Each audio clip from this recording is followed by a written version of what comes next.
Samantala, magpapatuloy ang administrasyon ni Pangulong Ferdinand R. Marcos Jr. sa pagbubukas sa mga bagong oportunidad sa mga Pilipino. Inihayag niya ng Pangulo matapos niyang pangunahan ang pagsasagawa ng trabaho at serbisyong pangkalusugan sa bagong Pilipinas sa Samar, kung saan hindi lang nasa 3,000 trabaho ang inialok ng pamahalaan sa ating mga kababayan, kundi maging iba't ibang libreng serbisyo.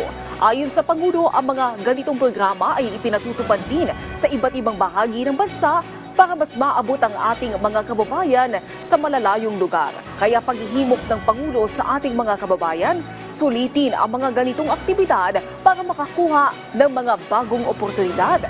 Sa naturang job fair kasi ay tinutulungan ang mga job seeker na makahanap ng employer na aakma sa kanilang kakayanan. Partikular na tinutulungan nito ay ang mga benepisyaryong graduate ng Pantawid Pamilyang Pilipino Program. At kami po, ay ito yung aming pong ginagawa.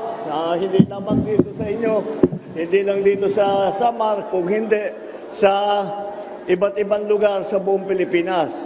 At ganyan po ang aming ginagawa. Pagka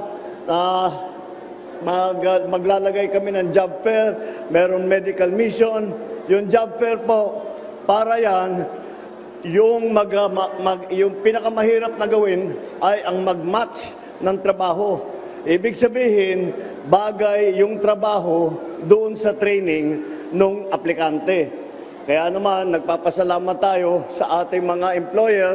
Nandito na silang lahat at sila'y tumutulong sa atin. At sila po ay naghahanap ng manggagawa. Hindi lamang dito sa Pilipinas, pati na sa mga iba't ibang trabaho sa abroad. Para po ay kung kakayanin po, ay yan po ang kailangan natin gawin para mabigyan ng pagkakataon ang ating mga kababayan na mapaganda naman ang kanilang mga buhay at ang buhay ng kanilang mga pamilya.